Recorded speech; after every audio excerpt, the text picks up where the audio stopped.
Liberia lost over 4,500 people to Ebola as the country grapples with recovering from an epidemic that, in most accounts, caught them off guard. Life is returning to normal. In the capital city, Monrovia, businesses are open and both human and car traffic are competing for space in the city of over 1 million inhabitants.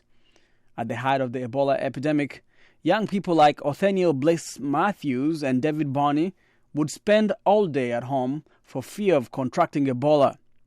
Their schools were closed. The two university students used their free time to join local efforts to sensitize their communities about Ebola.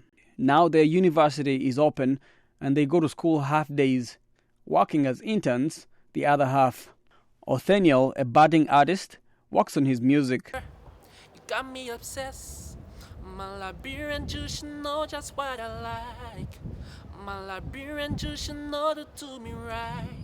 Yoka, look at her where she's stepping. Yoka, she got her people looking. David wants to be a writer.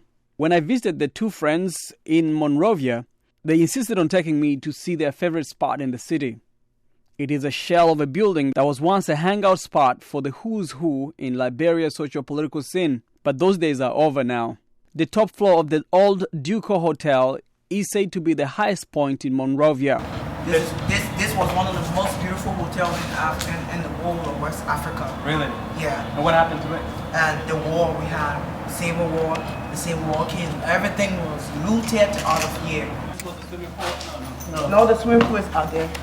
The curve is on that way. Against the backdrop of the Atlantic Ocean, David shows me the West Point neighborhood West below. Point. That's the West Point. That's West Point. That's where they quarantined. Yeah. That was like a hot spot for Ebola. For Ebola. Okay. Yeah. Do you often visit that place?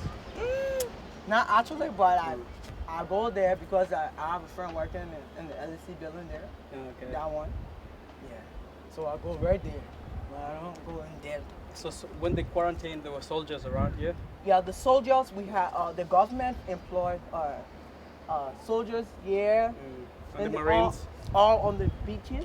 And then around it, they cycled the community, and then they kept the people in there. They were bringing food and stuff. And nobody was allowed to get outside? Nobody was allowed to get outside until the 21 days is over. How many people died in there, you know? Oh my God. A lot of people died there. Every other day there was a death. We had death through 1 month straight, which is 31 days. Every day there was someone lying on the street, dead. Terrible time. Like many people in Liberia, David had his doubts when he first heard about Ebola. But the death of his close friend, a nurse at a local hospital, shocked him to understanding the threat. It was July 24th, and he told me, David, I'm coming at your house on the 26th, on the Independence Day. So he said, I'm coming for us to chill. And I was kind of like, oh, I'll be home. So we would chill together. So I didn't know that he had Ebola. I didn't know. So he had already contracted the disease from the hospital. So on the 26th morning, he called me, and I told him, I said, I'll be home, but I'll be home later. I'm going in town. He went back to the hospital. At that time, he has already passed the disease over to his wife, his daughter. He had a kid. His wife, his daughter, his mother-in-law, his sister, all of them, and all the other friends that shook his hand, went in contact with him, they already gotten the disease. So actually, What happened? Did they all die? Yeah. After a week, Isaac died. I heard the death news that he died. And I was kind of shocked. What happened?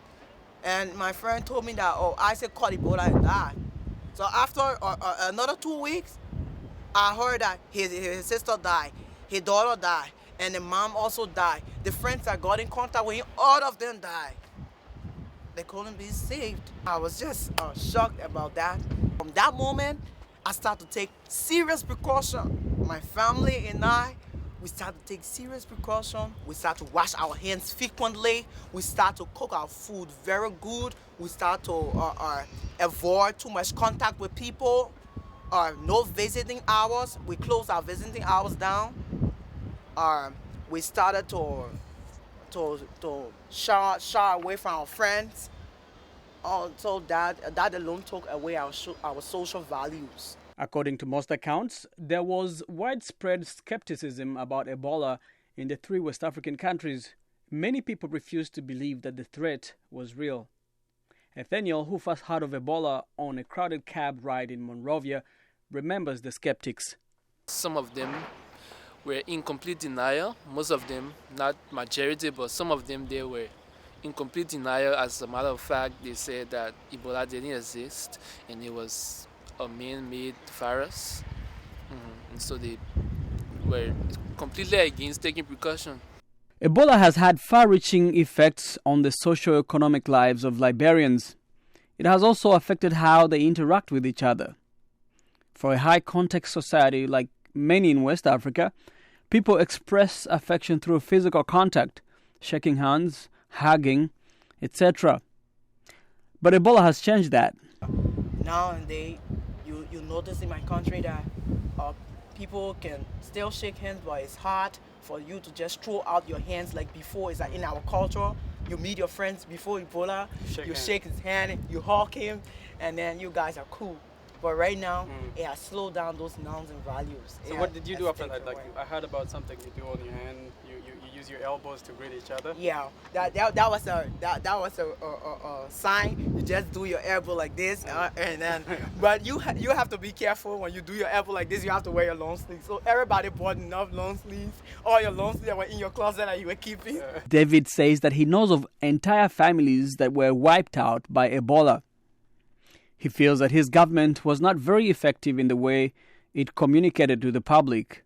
The government of Liberia, the manner in which the information was carried out to the people, that was one of the most important factors that had everyone contracting the disease. Because people, the government of Liberia should be the one to disseminate information across the country. But those information were like, they made people scared. Fear, how fear is like? Fear is like a sword, a sharp sword, and it cuts into the flesh. When you get scared, you lost hope. And you lose control too. You lose control. You want to jump when you want to jump over the sea. You want to jump anywhere that you think you can be safe. So that was the problem. The fear was in the people. But now Liberia is Ebola-free, and the government has worked very hard to engage young people like David and Nathaniel, and has asked community leaders to continue with the message that the only way to contain Ebola is to understand it. Right now, there is so much hope. Thanks to the U.S. government for coming. Thanks to our international partners, our young people around my country. I must commend them for that, for their work. We're back in school. We're doing our thing. Right now, I told you I'm writing my book, and then I'm kind of like heading an organization called Liberia Youth for Human Rights. Things are getting back on normal, and then we're doing it right.